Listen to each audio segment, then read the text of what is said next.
Salam NKRI buat saudara-saudaraku yang ada di NKRI. Kembali kita urai kembali tentang metode kebenaran yang telah saya urai tentang rambu-rambu di dalam kitab yang harus kita pahami dengan sebutan Allah, malaikat, roh, setan, manusia, nabi, nubuatan, wahyu. Tetapi yang paling penting, kita harus mengenal Allah yang hidup. Saya sebutkan dengan Allah yang hidup tentu karena melalui teologi pengajaran keimanan agama yang ada di NKRI, kalau yang nggak salah ada 7 atau beberapa aliran atau agama, tentu mengakui Tuhan sesuai dengan teologi masing-masing. Di dalam hal ini tentu saya mengurai dari penciptaan alam hingga manusia pertama Adam, tentu itulah yang disebut Allah yang hidup, yang digelari dengan Tuhan, yang artinya yang Maha Kuasa dan Esa. Itulah Allah yang hidup, yang artinya oleh Allah yang hiduplah yang mau mendengarkan umatnya apabila umat tersebut memahami kebenaran firman yang telah Allah berikan kepada umat manusia melalui para nabi setelah manusia itu jatuh ke dalam dosa atau terusir dari Taman Eden. Akibat diusirnya, manusia hidup menderita. Agar kembali hidup dengan sukacita dan damai, Allah memberikan firman. Nah, Allah memberikan firman inilah yang harus kita pahami dari awal hingga sampai saat ini untuk sujud di depan Allah yang hidup, yang mau mendengarkan. Nah, di lain waktu nanti akan kita urai bagaimana Allah menjawab seruan daripada umatnya yang hidup di dalam kebenaran firman tersebut ataupun yang tidak hidup di dalam firman kebenaran itu. Semua agama tentu mengakui Tuhan. Yang pertanyaannya adalah Tuhan yang bagaimana yang kita imani? Dasarnya dari mana? Tentu di awal sudah saya urai bagaimana proses hidup manusia dari Adam hingga sampai Nuh, dari Nuh hingga sampai Maliaki, hingga lahirnya Yesus yang saya sebut metode 7 metodenya. 1 yaitu salib, firman, kebenaran, Yesus, terang, Allah, Roh Kudus. Dari manapun sebutannya akan kembali berputar dari ke-7 poin tersebut. Contoh, terang itu adalah Allah. Allah itu adalah Roh Kudus.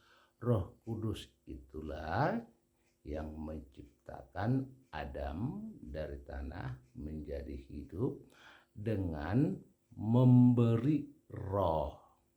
Roh sudah saya jelaskan, oleh roh lah segala sesuatu yang tidak ada menjadi ada. tetapi berbeda dengan penciptaan manusia sehingga disebut makhluk paling mulia dari segala ciptaannya. Perbedaannya di mana? Allah bukan berfirman tetapi meniupkan roh kepada tubuhnya Adam yang terbuat dari patung. Nah, ketika sebelum ditiupkan roh ada kata yang disebut dalam firman itu segambar dengan kita. Dengan kata kita itulah yang akan saya urai siapa sebenarnya Allah yang kita sembah, yang saya sebut Roh Kudus. Tentu Roh Kudus itu kalau kita gambarkan adalah sebagai fisik di dalam kehidupan manusia. Sekalipun di dalam kefisikan manusia, Roh Kudus tersebut sudah dinyatakan dalam rupa manusia yang disebut Yesus Kristus. Nah, kembali pada roh tadi. Oleh rohlah kita bisa berpikir.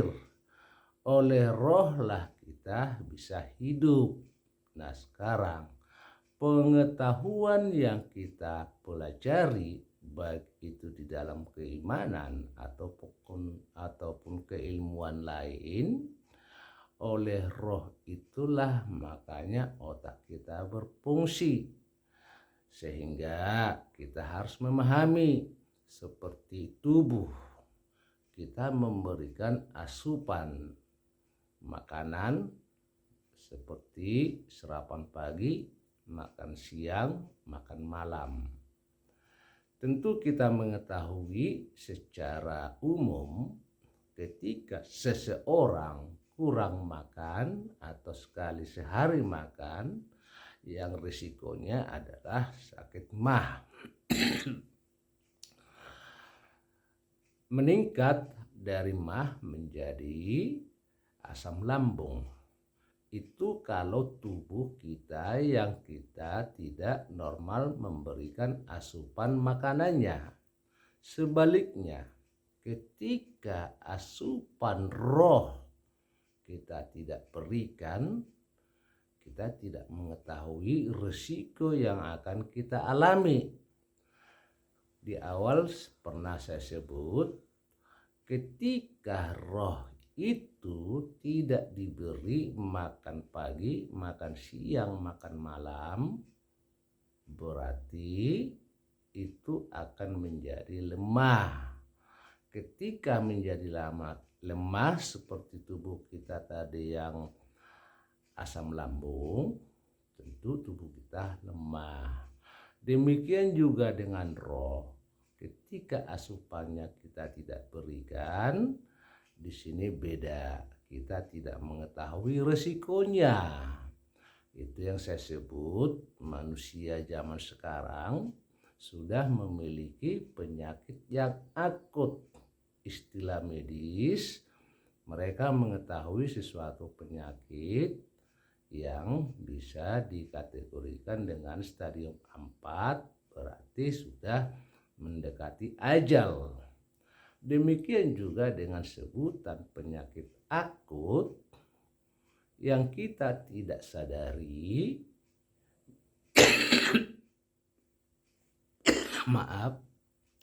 bisa menimpa siapapun di dunia ini. Bisa. Artinya ketika roh itu lemah, tubuh itu lemah, yang akan memisahkan roh dan tubuh. Sehingga seseorang tersebut bisa mati. Nah, jadi roh itulah, firman itulah yang dibutuhkan oleh roh. Roh tadi sudah sangat jelas saya urai. Oleh roh itulah kita bisa hidup, bisa berpikir, bisa bernalar. Nah, ketika roh yang sudah diberikan asupannya, makanannya, gizinya, tentu oleh roh lah yang seharusnya menguasai fisik, pikiran, semua yang ada di dalam tubuh kita. Ketika itu yang terjadi, maka terjadilah pemikiran yang benar. Seperti yang saya katakan, manusia telah memilih pemikiran pohon pengetahuan yang buruk. Pengetahuan yang baik dan yang buruk dipilih, tetapi lebih dominan pengetahuan yang buruk. Akibat pengetahuan yang buruk itulah timbul dosa. Nah, dari pengetahuan yang buruk pun nanti bisa kita urai di lain waktu. Apa kuasa dari pengetahuan yang baik? Jika pengetahuan yang baik ada kuasa, tentu pengetahuan yang buruk pun ada kuasa. Dan penguasaan pengetahuan yang buruk inilah yang saya nilai lebih dominan dijalani oleh hidup manusia di dunia, khususnya kita NKRI, sekalipun dengan dasar meyakini ketuhanan, tetapi pengetahuan yang buruklah yang lebih dominan. Nah, tadi saya akan urai nanti kembali bagaimana kuasa dari pengetahuan yang buruk dan bagaimana kuasa dari pengetahuan yang baik. Tentu pengetahuan yang baik sesuai dengan dasar kebenaran firman. Pengetahuan yang buruk tentu sesuai dengan ilmu-ilmu yang telah kita pelajari selama proses pendidikan.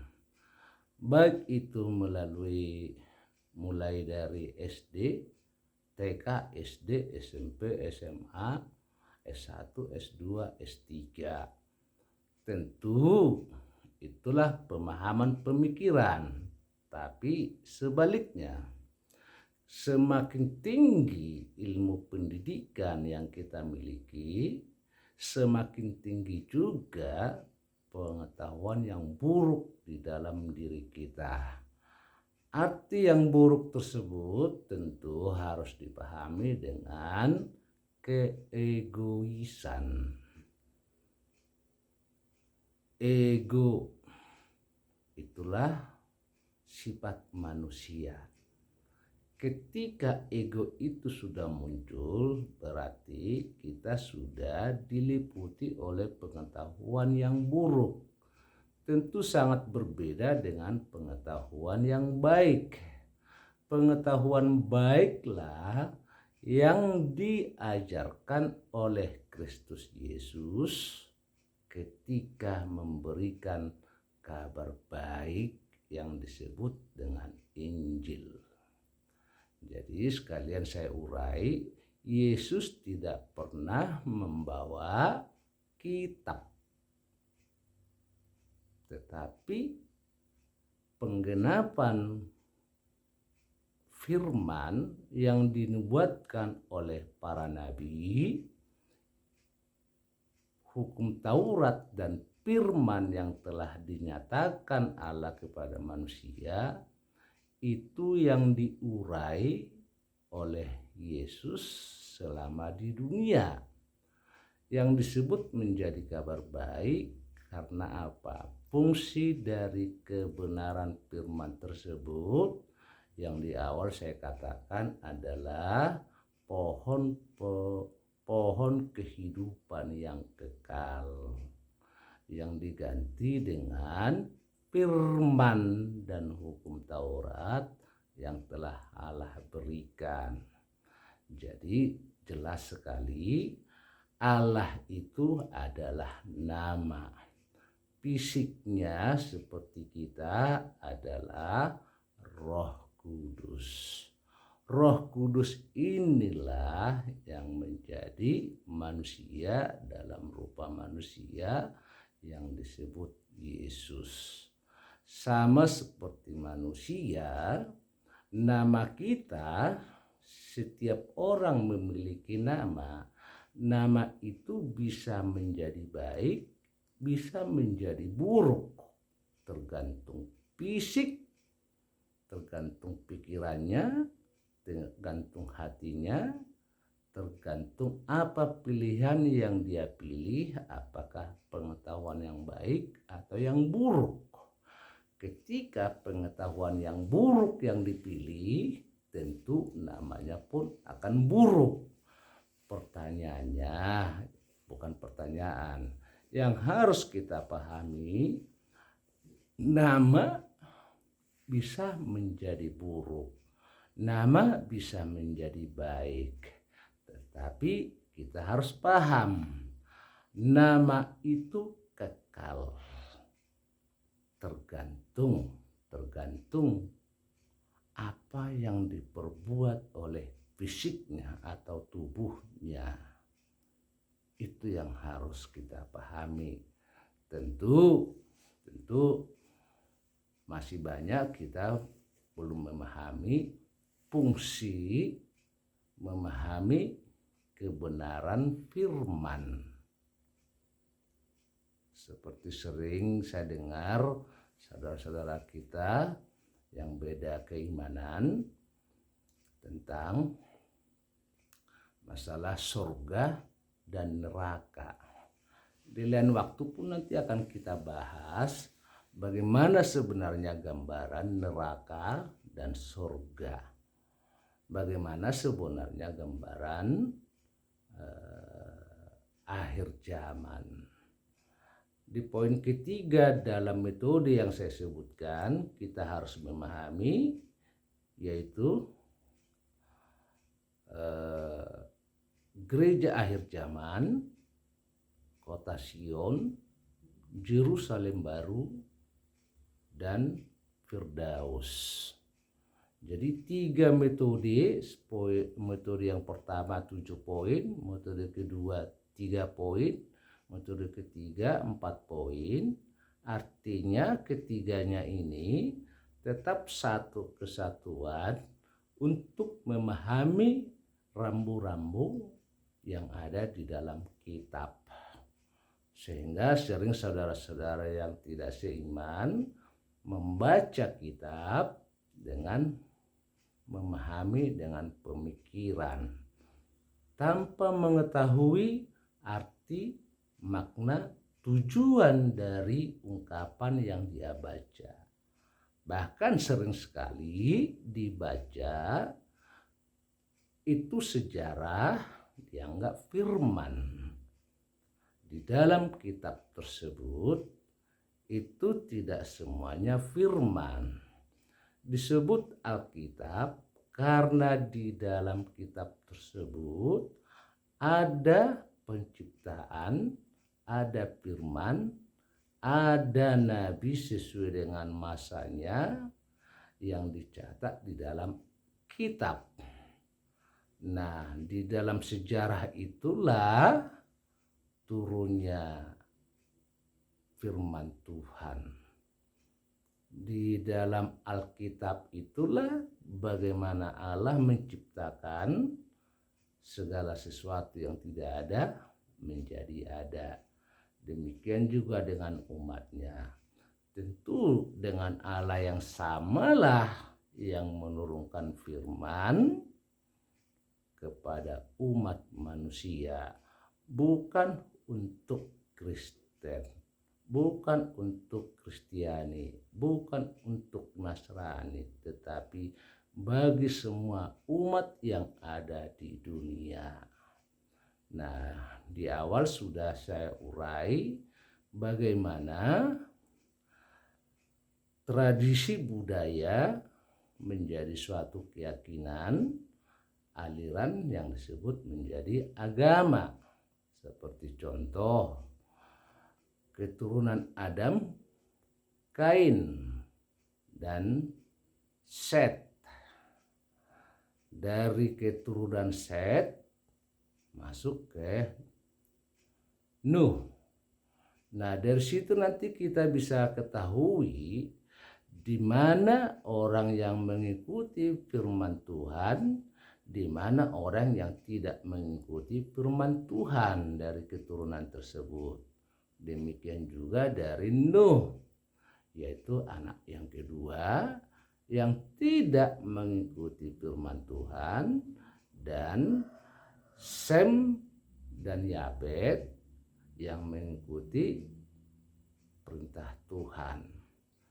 Di kitab itu atau Alkitab itu sangat jelas sejarahnya, sehingga saudara-saudara yang tidak seiman, ketika sejarah itu dicatat di dalam Alkitab, diyakini itu firman, padahal itu adalah sejarah sikap manusia yang memberontak terhadap Tuhan, baik yang mau mendengarkan firman, baik yang tidak, yang mereka percaya kepada Allah sesembahan yang mereka ciptakan sendiri.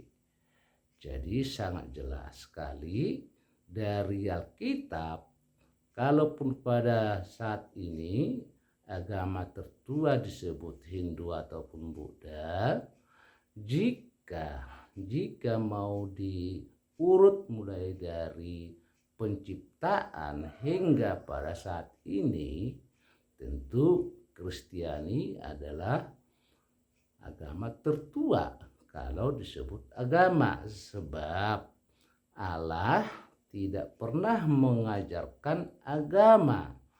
Allah menurunkan firman sebagai pedoman hidup, tata cara hidup, nasihat dari Allah agar manusia melakukannya, agar Allah berkenan terhadap semua permohonan manusia. Itu fungsi kita beriman. Sehingga saya katakan Allah atau kebenaran yang kita ungkapkan adalah kebenaran dari Allah yang hidup. Yang saya katakan Allah itu adalah nama, fisiknya seperti kita memiliki fisik adalah Roh Kudus. Demikian juga tadi yang saya ulas tadi, nama kita bukan nama kita yang berbuat segala sesuatu yang baik ataupun yang buruk. Akibat ulah fisik kita yang diperintahkan oleh otak kita, nama kita yang menjadi jelek. Akibat yang baik dilakukan oleh fisik kita, tubuh kita, nama kita yang baik. Sebaliknya, nama tidak pernah mati, tubuh mati, roh tidak pernah mati. Nah, roh inilah fungsi kita beriman. Sehingga di akhir zaman atau di hari penghakiman, roh inilah yang akan dihakimi oleh Yesus ketika datang yang kedua kali. Ketika roh itu adalah milik Allah, hidup sesuai dengan firman, roh inilah nanti yang akan dijadikan Allah kembali tubuh yang baru untuk mendiami surga, yaitu kehidupan yang kekal. Roh yang tidak baik juga akan tetap kekal, tetapi derita yang sering kita sebut neraka. Nah, di lain waktu nanti neraka dan surga itu bisa kita urai di dalam kehidupan kita, bagaimana sebenarnya bentuk atau gambar atau lokasi neraka dan surga itu. Tetapi yang jelas kita harus memahami seperti yang saya katakan, 3 metode itu kita harus pahami itu yang kita baca di dalam kitab. Jadi saudara-saudaraku bisa memahami apa yang saya urai ini, yaitu Allah, Roh Kudus, roh, malaikat. Malaikat itu adalah roh. Nanti kalau kita bahas lagi nanti, lebih baik roh manusia atau lebih baik malaikat. Di lain waktu nanti kita akan urai kembali untuk kita semua agar kita memahami bagaimana sebenarnya kehendak Tuhan menyampaikan firman tersebut kepada manusia. Jika kita melakukannya oleh sujud kita, oleh sembah kita, oleh perbuatan kita, oleh doa kita, itulah nanti yang akan dijawab, didengar oleh Allah. Demikian saya sampaikan sampai saat ini.